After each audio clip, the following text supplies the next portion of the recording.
C'est votre droit, avec l'Ordre des avocats du barreau de Lille.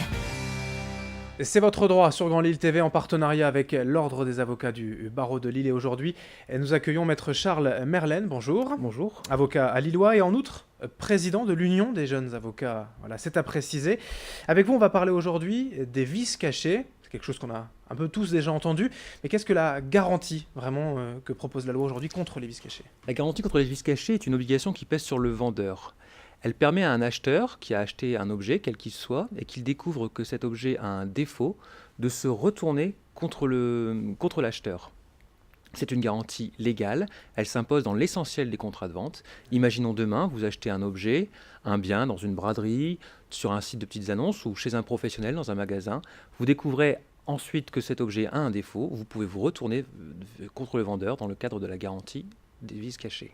Alors dans quel cas précisément l'acheteur est-il protégé par ces garanties et quels défauts sont concernés ? Il existe des conditions qui pèsent sur le défaut, 3 conditions cumulatives.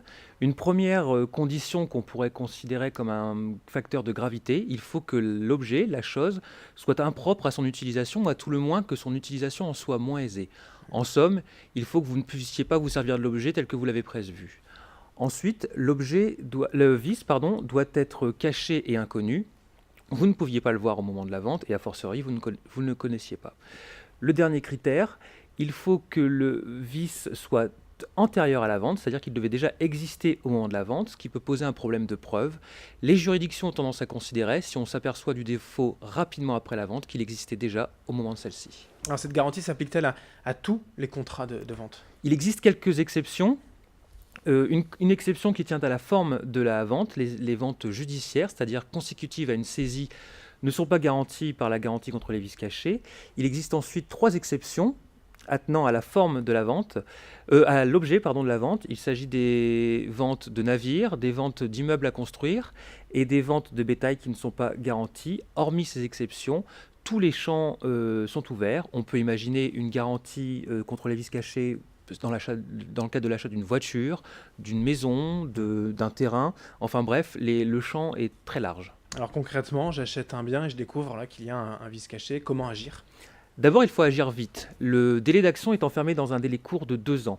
2 ans à compter de la découverte du vice. C'est-à-dire que si dans les 2 ans après la découverte, vous n'avez pas saisi un juge, il est trop tard. Il faut donc rapidement aller voir un avocat. Ensuite, la loi offre à vous ce qu'on appelle une option. Vous avez le choix entre une action dite estimatoire, vous voulez garder l'objet, vous saisissez un juge, le juge désigne un expert, cet expert estimera le prix des réparations effectuées et le vendeur pourra être condamné au prix de ces réparations. La seconde action, dite rédhibitoire, vous ne voulez pas garder l'objet, vous sollicitez tout simplement l'annulation de la vente, vous restituerez l'objet, l'acheteur vous restituera le prix. Que vous fassiez le choix d'une action estimatoire ou rédhibitoire, vous pouvez toujours demander des dommages-intérêts si le vice vous a causé un préjudice. Merci, Maître Merlen, pour Merci ces explications. C'est votre droit sur Grand Lille TV, en partenariat avec l'Ordre des avocats du barreau de Lille.